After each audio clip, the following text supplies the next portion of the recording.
Good day, everyone. Our webinar will be commencing soon, so please sit back, relax, and we will be starting our webinar session very soon. Thank you.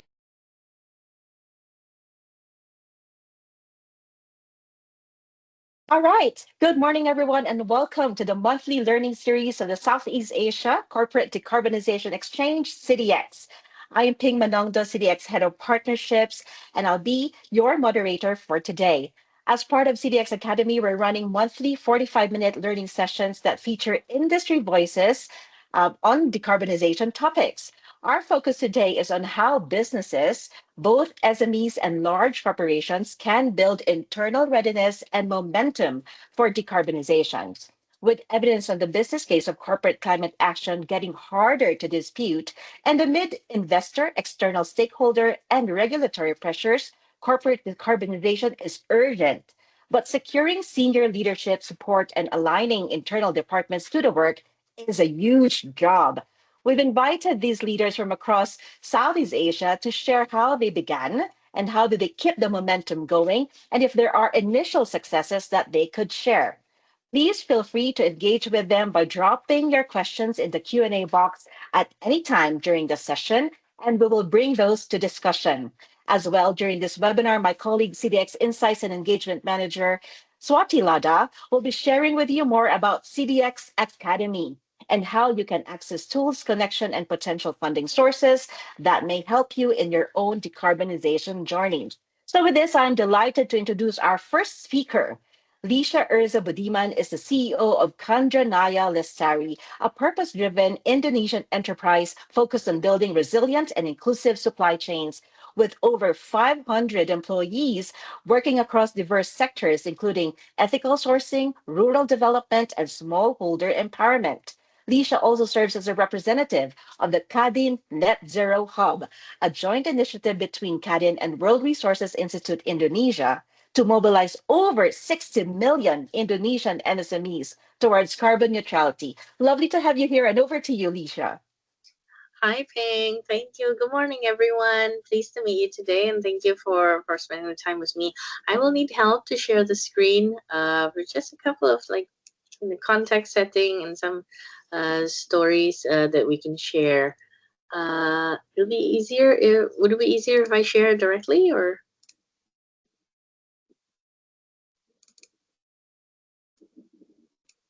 I think we can see the screen now, Lisha. Your slides are up. All right. Okay. Well, thank you. I think we can also a little bit about me. That's my LinkedIn link if you guys want to get in touch. If we can go to the next slide, maybe a bit of an introduction about what we do as a company. So as a company, we have 4 pillars, and we work through different brands within the group. We work with governments, we work with asset holders and also bond issuers to introduce new asset classes in different markets. We have what we call a finance studio, and we also mobilize impact investments. Another pillar that we do is that we have a publishing arm, and the publishing arm usually supports like people who wants to write about ESG guidelines, who wants to write about reports, who want to publish about different things, and also the thought leadership around climate conversations from people, finance, regulation. And then also as a company, we build ecosystems. So we convene different groups. We have a collective action in Indonesia that works across 100 jurisdictions within the country. We mobilize quite a number of investments and also with investor partners from overseas. And also we work across 15 different industry sectors. What we also do, because of our legacy, we are also corporate venture builders. So companies would come to us to have a look at very specific problems, whether it's agriculture technologies, renewable energy efficiency solutions, for examples. So we do have corporate venture builders services that we work with different partners as well. So far, I think within our own group, we have about 8,000 SMEs. that we nurture at any given time. And what we do is we help the companies grow, and then with their growth, our thesis is that with the company's growth, they will also be able to expand their impact around. And then I think we can skip the SDG priorities that we have, but let's go to slide number 4. And as part of today's conversation about bringing decarbonization to SMEs, can we go to the next slide, please? Yeah, next one. Okay, so for a bit of context, I think in terms of the SMEs, we belong to a large agricultural machinery manufacturing group. The group has been around for 80 years, so we have seen what it looks like in agribusinesses, in SMEs, and how climate challenges are also impacting small businesses. Recently, we've also done some research that 2/3 of the emissions actually come from SMEs, and it's quite a large sum. The beginning of our journey within the climate conversation started with our work with the mangrove and peatlands authorities in Indonesia. At the time, they were thinking about how to conserve forest areas, mangrove areas, without sacrificing the livelihoods of smaller businesses and communities.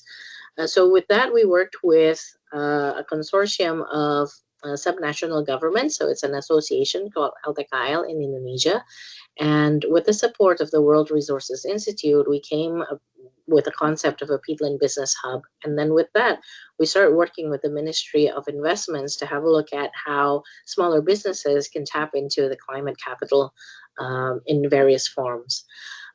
So far, I mean, the champions for these activities have been a lot of development partners. So UNDP together with the government of Japan, we work closely with GIZ, the German Development Agency, and we also work with industry associations like the Employers Association in Indonesia, APindo, to then strengthen the people side of smaller businesses.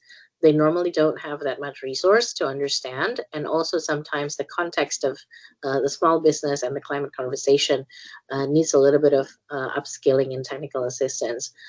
We also work closely with GRI, who's been championing quite a lot in the sustainability reporting capabilities of small businesses. And this year, GRI and Apindo will be also launching the ESG guidelines for small businesses. And one of the early actions that we did was putting together a collective action called CHEM. CHEM is made of 34 different organizations, and is a combination of government, private sector, investors, enablers, and also advocates. So from the narrative side point of view, we also put together this collective so that we can work together from different angles. Our momentum was actually during the B20 summits in Indonesia in 2022, where we launched the Sustainable Investment Guidelines, and the guidelines are intended to support small businesses and large investors to have the same conversation about the parameters for emission reduction, social and governance elements. So I think there's like 24 different parameters within that investment guideline. And today, so if you go to the next slide, what's happening today is between Chandanaya and our partners. Next slide, please. Yep. Now, so today, what's the progress that we're seeing at the moment? So we work closely with development partners to raise the narrative. So the conversation about decarbonization does not leave out the SMEs, because a huge number, Indonesia, for example, 60% of our GDP comes from small, medium enterprises, and they are part of the climate conversation too. They are also emitters of carbon, and also because a large portion of the SMEs are also in the agriculture and forestry sectors, it's important the narrative also includes them. So it's not just about EVs, it's not just about power generation, but it is also about small businesses adopting green principles, understanding about their emissions, even at a smaller scale. But at aggregate, it's actually quite a huge number that we need to tackle if we want to achieve that net zero economy. Because of the narrative, we also then understand that there are use cases that small businesses need to have a look at. And that's why we also have different like training centers. This is an example of the use of agri-PV in agriculture. There's a training center that we have in East Java, and this is where sometimes government official regulators wanting to understand the technical side, or the small businesses wanting to understand how it would impact their business case, for example. So we do have capacity strengthening and use cases for different types of technologies, different kinds of practices. And then is there? I guess this is the latest that's developing in Indonesia. So the Ministry of Planning, supported by Asian Development Bank, is publishing this kind of like a policy roadmap to help smaller businesses transition into greener practices. So it's more climate aligned, and what each of the policy harmonization would need to do, the different stakeholders that needs to be involved, and the phased approach, as a lot of countries are also dealing with SMEs having to transition. Another area that we're working on quite actively to support the ease of SMEs also getting into that climate aligned business model is having different policy advocacies. For example, from the Chamber of Commerce, we have an energy transition task force that's putting together a policy brief to work with different government officials from financial and non-financial incentives, having a look at the transfer of knowledge by national partnerships, for example, to make sure that we do have the resilience and also the journey for the smaller businesses are easier. So I guess just about the right time. So that's my 6 minutes. I hope we can have more discussions later on. Thank you. Thanks so much, Lisha. We look forward to the discussions later on indeed. Our next speaker is Apple Evangelista, who is the head of sustainability and social responsibility at Globe Telecom, a leading telecoms provider in the Philippines.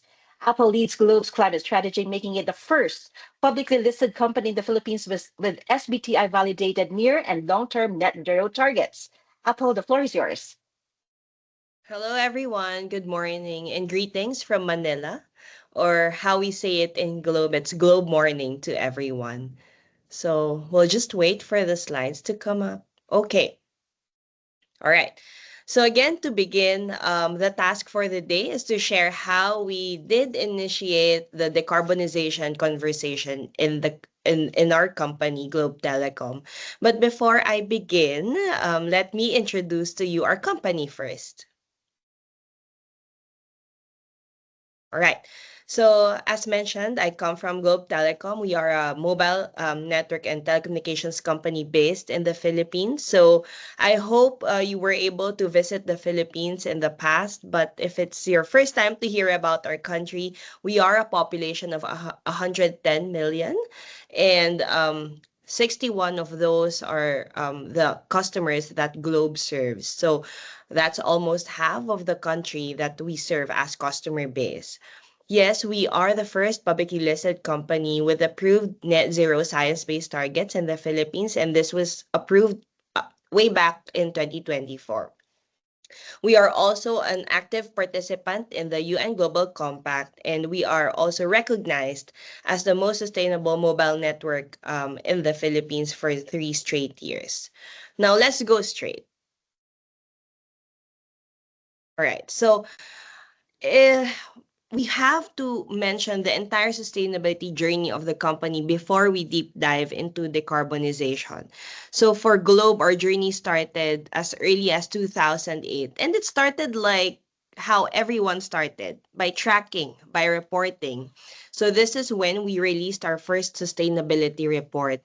And we all know that as we release these reports, there's a lot of data collection, data gathering that happens. And that is why we call this phase for us as the foundational phase.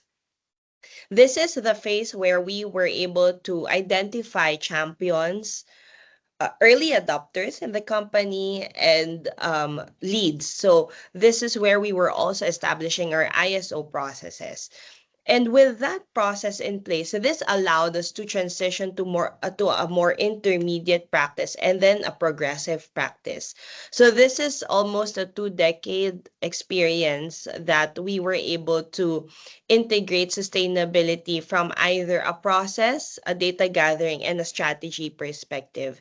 So let me just focus on the last 5 years here. towards the right. So one of the few milestones that we were able to attain in the past 5 years is the board visibility on sustainability. And this board visibility on sustainability requires us to, of course, let the board know of the most material topics or most material areas that we are tracking from the sustainability team. And then this also evolved to integrating sustainability in our corporate strategy, in our performance, and in terms of our balance scorecard, and more on that later. But this journey here would not be possible without the early achievement from what I mentioned in the early days in 2008. And yeah, sure, sustainability or decarbonization started from an environmental management conversation, and then it grew as frameworks would grow from merely ISO to looking at it from a TCFD, from a net zero perspective. So it did grow. It started from what we knew best. It started from environmental management, from a compliance standpoint. But as we journeyed through the years, we then discovered areas for efficiencies in the organization. So, and that is where we started the conversation. Next slide. Okay. So I mentioned that there is an entire framework to the conversation, and net zero is identified as one of the most important things, alongside, of course, social and then governance. Towards the next slide. Okay, so this is my second to the last slide, and this lays out how we champion sustainability in Globe. I mentioned top down earlier, where board level visibility is in place for Globe. But, at the more practical level, we do have our working groups towards sustainability. So we have what we call as multiple sustainability task forces looking at DEIB, looking at governance, and also looking at our energy and power requirements. And we do have a specific net zero task force in the company. This is agnostic of department. These are folks coming from network, IT, folks coming from finance, risk, and us sustainability. So sustainability at Globe is not limited to the small and mean and lean team, as we call it in Globe, but it's embedded in our network strategy. And so on this chart here, you'll see how the two processes, or how the two key stakeholders would talk from our board and from our working level. And I mentioned earlier that this is part of our performance tracking and also our long-term incentive plan for the company. So more information can be found on our website and in our integrated report. Okay, and this should be my last slide. This is just a few of the milestones that our company has achieved over the years. Thank you very much. Thanks very much, Apple. We'll dive into how your journey, especially in the last 5 years, has been during the Q&A later. For now, our final speaker is Abby Bonita, Head of Sustainability at SM Prime Holdings, one of Southeast Asia's top integrated property developers. Abby drives the company's path towards science-based targets initiative alignment, anchored in its net zero by 2040 roadmap. Under her leadership, SM Prime has deployed 63 megawatts of rooftop solar across 47 malls and partnered on large-scale renewable sourcing and invested over 50% of its electricity use in clean energy. So, Abby, great to have you with us. The floor is yours. Thank you, Ms. Ping, and good morning, everyone. Let me start with a quick introduction about SM Prime. As mentioned by Ms. Ping earlier, SM Prime Holdings is the property arm of SM Investments Corporation. We're one of the biggest property developers in Southeast Asia. We operate more than 80 malls across the Philippines, with a few more in China. We're also in residential, office, hotel, and convention centers. But more than just building malls or condos, SM Prime focuses on creating spaces that support communities, drive local economies, and help build resilient cities. As we've grown, sustainability has become a core part of how we plan, build, and operate. To understand how SM Prime started aligning internally for our decarbonization roadmap, it helps to look at where our sustainability mindset comes from. A turning point was a tragic fire in 1988 at one of our malls. It deeply affected Mr. Hansi, who was then leading SM's engineering team. That experience left a mark on SM's culture. It planted a mindset of safety, responsibility, and resilience. Years before sustainability became mainstream, SM had already embedded principles that would later support its climate efforts. Mr. Hansi's approach focused on creating long-term value, not just for the business, but for the communities around us. That legacy helped get early buy-in when SM Prime began formal work on decarbonization. When we formalized our climate roadmap, it wasn't just about compliance. It came from the belief that we have a responsibility to protect our environment and communities. The early alignment started at the management level.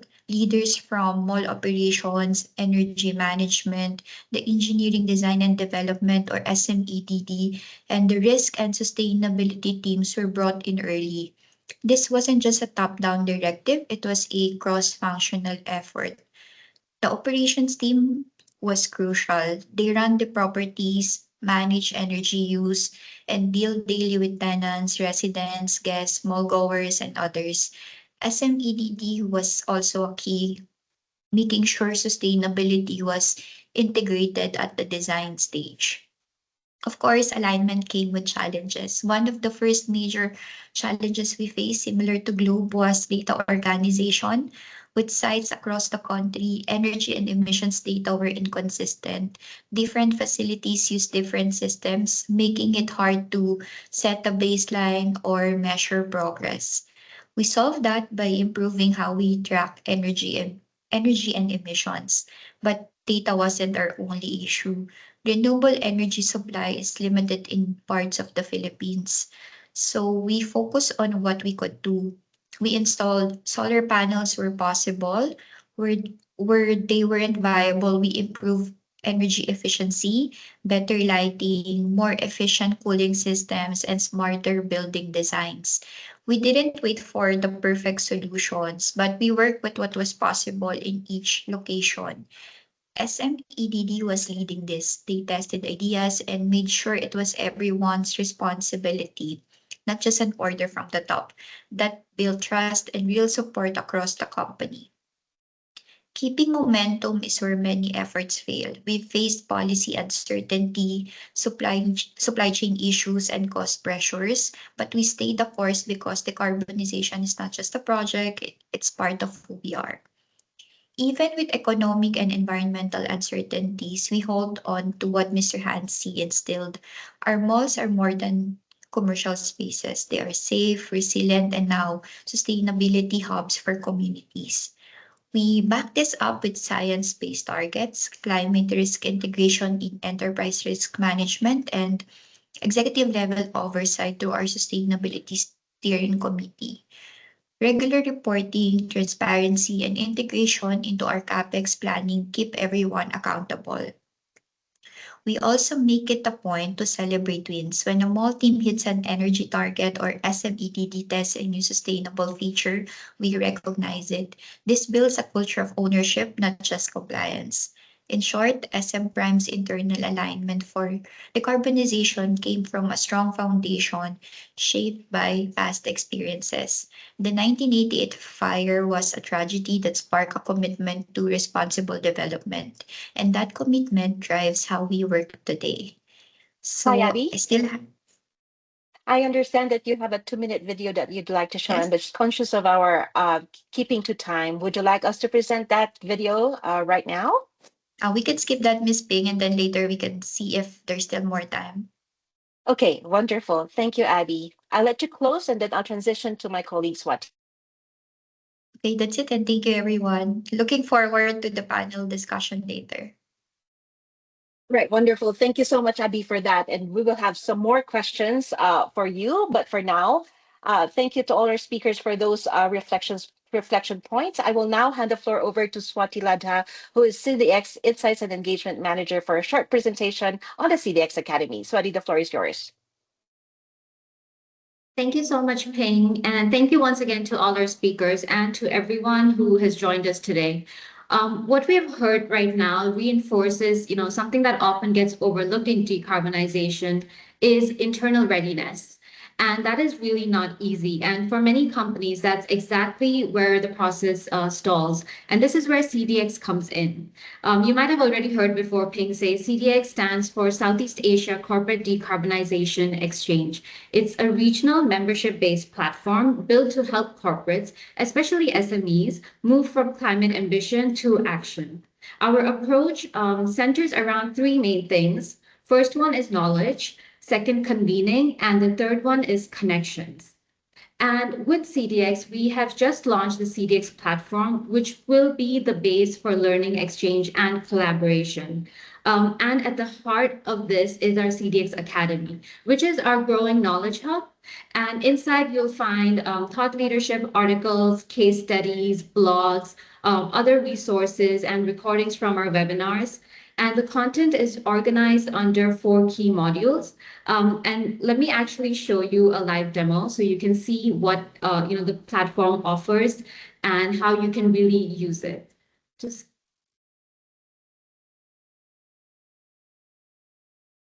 I hope everyone is able to see my screen. And Ping, can you confirm? Yes, I confirm we can see the screen. Thank you so much. So as you can see, this is the homepage, and I will kind of take you through what we have over here. So the first one is our CDX Academy. As I mentioned, it is supported by 4 modules, and this kind of takes you on a journey that every corporate has to take, for decarbonization. So it starts with understanding the landscape, then how do you design your decarbonization pathway? How do you actually implement it? That's the third one. And finally, how do you communicate and share about your decarbonization journey? And within the platform, you can also see, I'll give you a preview later, but this is the CDX Academy. You can see different resources, and you can also see different events that are taking place, CDX events and even other decarbonization events that would be, important for Southeast Asia. And finally, well, this is our partners and some of our testimonials, but I think I want to focus on the CDS Academy and kind of show you how that would work. So over here, you can see we have the different 4 modules, and under each, we have established topics that would be important for corporates. And when you click on those, you can see the resources under each. And we also have a climate action terminology guide that we are developing, and we'll keep adding to it. Over here, you can see the different terms that we already have, and you can click on those. And once you are a member, you are able to get to all the material and see everything through. So over here, you can see, you can check by module topic, tags, and keywords, and you can find different resources. And if you click on one, you are able to see the synopsis over here. And once you are a member, you can see the whole blog or the whole, resource that we have over here. But yeah, this is a little bit about what we have on our platform. And we're not stopping here. So when it comes to convening and collaboration, I'll start with the connections first. In coming months, CDX members will be able to join discussion forums under each topic, and they will be able to connect to each other directly within the platform and also submit your own events, case studies, and reports. So this isn't just a knowledge hub, it's really where you can collaborate and connect. And once you become a member, you are also able to join us for in-person CDX Summit, which is a 2-day in-person event this year in Bangkok. And we'll give you more information about that later, and I'm sure Ping will give you a bit more information on that. But yeah, this is just a little overview of what our platform is doing and what it has to offer for everyone. Thanks, Ping. Thank you so much, Swati. We do invite you warmly to check out the CDX website. That's seaasia-cdx.com to be able to access the CDX Academy and to explore. Now we come to the part of us having a deeper dive discussion via the Q&A. So I'll invite Leisha, Abby, and Apple to please join me, and also our audience members here to drop your questions onto the Q&A box to engage with our speakers from the Philippines and Indonesia with your questions. All right, I'll come first to Leisha. All right, Leisha, of course, from your presentation, we know that you're the CEO of Chandranaya Lestari and that you already have a very long history of implementing decarbonization and sustainability. But you are the CEO. So, how did this conversation start? And how are you carrying forward with building the momentum as we go forward to the present? Yeah. It started actually outside of Indonesia because at the time I was still working in Hong Kong, and a lot of the requirements were for listed companies to have their ESG disclosures. So from there, it was actually learning more about not just the climate impact, but also the social and governance mechanisms that made it possible. When I returned to Indonesia close to about 8 years ago, they were starting regulations on how listed companies should disclose their emissions. But then, because of the work I do with a lot of SME ecosystems in Indonesia, that conversation hasn't really started here. That's kind of how there was a gap in the narrative. There was a gap also in the practices and the understanding. So that was how we then thought was well. As a company, we're part of a large group. Climate is very close to agriculture in many ways, and we felt that with the knowledge and experience that we have, we can help other businesses also to go into that journey, because we kind of went through that period of failing and not knowing what we were doing at the beginning, and surprisingly, a lot of the small businesses also see this as an opportunity. Although a lot of businesses, like when they're small, they're also concerned about the cost impact and how it would affect their pricing, and the perception that green products or green services are more expensive than anything else. This is kind of how we started. Thanks so much, Alicia. I'll have a deep dive later on that, but I'm seeing that it was triggered by regulations, and of Yes. course, your exposure to, your work in Hong Kong that you were able to come back and bring into the work within Indonesia, within Chandra, and also your wider engagement with the SMEs. Thanks so much. Now, on to you, Apple. Thanks for sharing the journey of Globe. It's 16 years I calculated between 2024 and 2008. And you said that only in the last 5 years did it really have board visibility, right? So tell me about that, because now we're looking at compared to SM Prime, which is a top to bottom, it seems to have been triggered from the ground to the top. Is that correct to say? Yes, that's correct. So, that would, okay, let me track back a little bit. That's correct that it started from the working level because we were seeing the data up front. We were seeing where we needed efficiencies here and there, cost savings here and there. And the Mhm. last 5 years, it was also thanks to the pandemic. The pandemic mainstreamed the conversation on sustainability, right? But at the time, S was in the spotlight, social.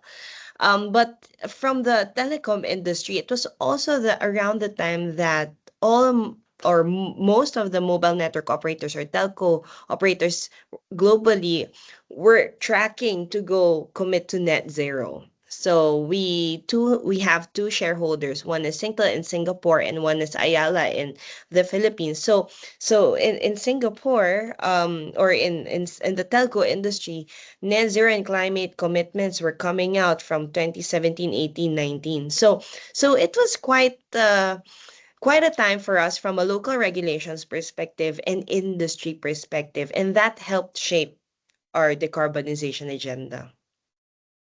Wonderful. Thank you very much. Now, on to you, Abby. Of course, there was that fire that kind of like trigger, but initially the perspective was, I would say, on disaster response and disaster resilience. How did you now move forward to build the momentum to make it a decarbonization and a climate action conversation for SM Prime? As not sure if you're very familiar with Mr. Hansi. So Mr. Hansi is the fourth among the six siblings of the SM, the C family who owns the SM group. So to him, disaster resilience was really the core strategy when it comes to making sure that we are responding to the to climate change. And then maybe just to put it into perspective, how the shift towards decarbonization now becomes part of the overall strategy aside from resiliency. Knowing that only, I think, less than 10% or lower in terms of the overall contribution of the Philippines toward the global emissions. We still understand that we need to contribute towards that towards net zero, regardless of how little our contribution is, because at the end of the day, it climate change is still the reason why we're experiencing typhoons, why we're experiencing flooding. So we have to make sure that we're also contributing to net zero. Thanks very much, Abby. And coming back to you, Alicia, on your wider hat now as a representative to the CADIN Net Zero Hub, there are over 60 million SMEs, and you touched upon this very briefly about how they are conscious about opportunity or how they are aware of the opportunity, but also conscious about the cost. How are you engaging with them? What is the specific first step that you're taking? And I'm conscious that we also have perhaps a representative from the DTI or the agency from the government of the Philippines engaged with us in this session. So we have 1.9 million MSMEs that are part of the DTI's Global MSMEs Academy. So where do we begin, and what are the next pragmatic steps to take? Mm. Yeah, so for us, the conversation did start with large businesses. EV conversation is everywhere, power generation is everywhere, energy transition is everywhere. But then when it comes to the SMEs, a lot of the activities are led by either impact investors or incubators. They're supported by different development agencies, philanthropic families, and it kind of helped because it raises the awareness of the SMEs in understanding that, oh, actually, if I do this, there is a potential to grow my business with equity partners, with working capital support, and also the technology and innovation support that comes with this incubation acceleration. And then one of the first steps that the SMEs did, the entry point was from the sustainability reporting, but they would see it as more like a marketing gimmick to start with, like, oh, I'm different, and then that was normally how they would start the journey. But then increasingly in the last maybe 2 to 3 years, what we started seeing is the SMEs asking, if I want to create more impact, or I'm already creating impact, how do I then communicate this and how I can expand it? It is still very centered in larger cities like Jakarta, Bandung, Surabaya. But then when we come to the second tier cities, that knowledge and conversation hasn't really transferred there yet, because from the SME perspective or from the community's perspective, they're still very price sensitive as well. And that's the challenge that we also find in rural communities, where actually it is impacting them more, but the knowledge hasn't really traveled into rural areas, coastal areas, where information seems to have a gap. And one of the things that the SMEs also start doing, and what we do also at the chamber, and we have a decarbonization center that we're setting up this year, is also having a look from a supply chain point of view, because their buyers, the larger corporates or even their international markets, would then require them to have some kind of approach if they're not, seeing it from a compliance point of view, but they see it as a market opportunity, and it is an area that a lot of the SMEs are still trying to figure out too. And not just the SMEs, even larger corporates are also trying to figure it out, like how do I become more sustainable. One of the things also that we work also between Indonesia and the Philippines is through the help of the JETP platform. And that's one conversation that we have with, for example, the International Labor Organization and between Indonesia and the Philippines. We have a look at how skills can be also upskilled, and the challenges that comes with the transition economy. Things like transitioning jeepneys into EV ecosystem. It's not just transferring that technology, but it's also the way people operate. And the same thing that we experience here in Indonesia is that when transitions happen, when the SMEs are also transitioning into greener practices, some of the labor forces need to be prepared for that too. So what many first steps that people can start with, whether it's from compliance, from market, from people, or even just understanding, and the leaders, SME leaders personal beliefs also become the first step of finding out how much, where do they need to get information from. And at the moment, information is quite scattered, so initiatives like CDX has this academy, is very helpful for people to understand things a little bit more, and it moves the conversation away from sustainability reporting only to actually making that difference and then reporting it at the end of the period. I love that. Thank you so much, Lisha. I have a question here from Marla Alvarez, who is from BDO Unibank. Thank you so much for tuning in, Marla. It's for you, Lisha. What was the greatest challenge that you came across in engaging SMEs on sustainability, and how did you approach it? Mm. Well, BDO Unibank was also part of the Jeffy ILO conversation. So the biggest challenge is the giving them the understanding that, hey, even as a business, you can be good too. When we started raising this conversation, we started with the SDGs because it's everywhere. They understand it either because of government programs, and the SDGs are sort of like the way we presented it was, it's when the world agrees on 17 things.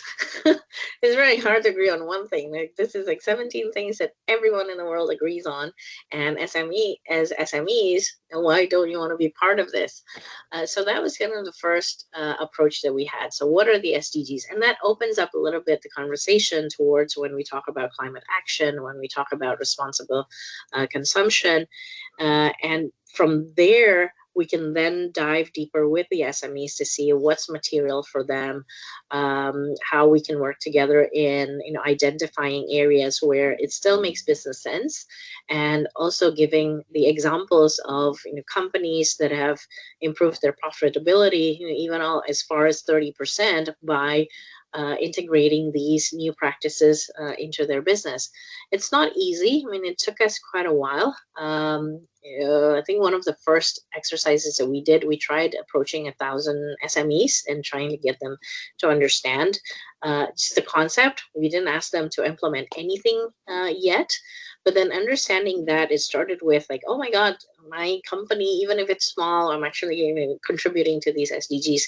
And it took us about a year to get the businesses to see that. So it does take a while, because also understandably, as small businesses, it is their livelihood. Like whatever they do, it impacts their life directly. Whether or not they get food on the table this week, today, or this month really depends on what they do within the business. So introducing something new, and with the perception that it's more expensive, it's difficult to implement for the SMEs, it becomes like a psychological barrier. And that's one of the first things that we approach first. Like, no, it's great. Actually, we can do this. We can do this together. And it's easier if you do it together as opposed to you trying to test it out and fail on your own. Thanks so much. And on that point, you're right that CDX is a platform that brings together all these fragmented ideas to help SMEs and large corporations to really take the first step. So I'm conscious of our time, and we will also be wrapping up very soon. So thank you for your sharing. But I have one last question for the entire panel, from Apple to Abby, and coming back to you, Lisha. Short and sweet.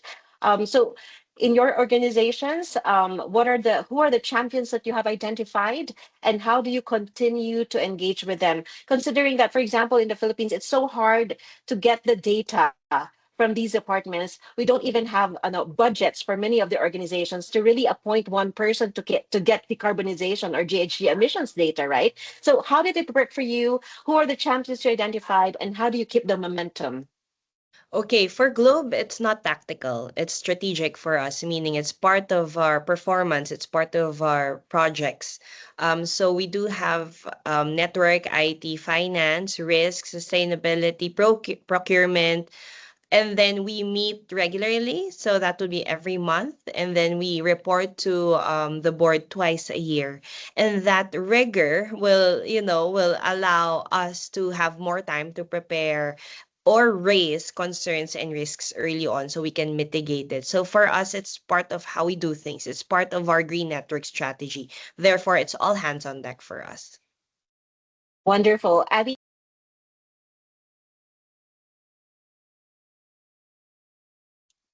Uh, yes. Actually, for us, we recently invested in ESG software solution. So this helps us centralize data, automate tracking, and generate better insight across all our sites.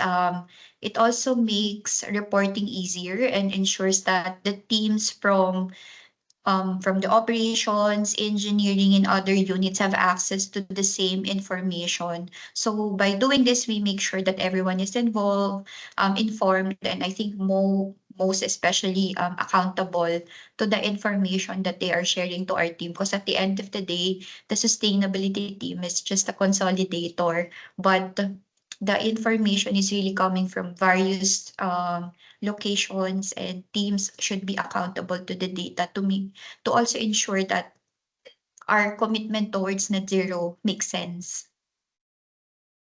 Mm. Thank you, Abby. And Alicia, your parting shot. Yeah, for us, it's with trial and error. We started with doing things like I think it's right, but then it turned out that it's not the right way to do it. But in our company, what we try to do is then integrate the data needs into our day-to-day operations. So, say for example, I know creates a lot of debate in the public too, but having like a gender or sex disaggregated data in our workforce, for example, when you ask, male, female, or prefer not to say, it's already part of that protocol. Although some people are saying that you're not supposed to ask like, male, female, but then at the same time, the argument is, well, we do have to ask. And then from these different units, our production units, for example, we'll also have a look at, what kind of data they can extract. When we need a special data point or data set, then we would have like a task force that works across the management teams to put it together. But then it's usually we try not to have like a different process outside of the operations day to day, so that it becomes part of the operations, even if they don't realize that it's happening. Right. Thank you so much. I'm getting in summary that there's strategy, solution, trial and error, or innovation. So with that, thank you for joining us in this month's CDX webinar. I have the duty from on behalf of the team to invite everyone warmly to join us and support the work that we are doing. As I mentioned, we are a platform that on a year-round basis advances corporate decarbonization by sharing knowledge, connections, and insights. And we do have a special offer for those of us tuned in today to also support this important work. So there is a 50% off code until July 31st for you joining us. So please do bring out your devices and scan the QR code that is being flashed on the screen right now. If not, take a picture of it so that you could bring it back to your team and engage with it. This code expires on July 31st, but please do join us. We hope to be able to have you access our credible implementation ready climate content, and member exclusive engagements as well. So, to everyone here who has stayed engaged with us, and to my speakers, Lisha, Abby, and Apple, thank you very much. Maraming salamat po. And until next month's CDX Academy Learning Series. Thank you. Have a good lunch ahead. Thank you, everyone.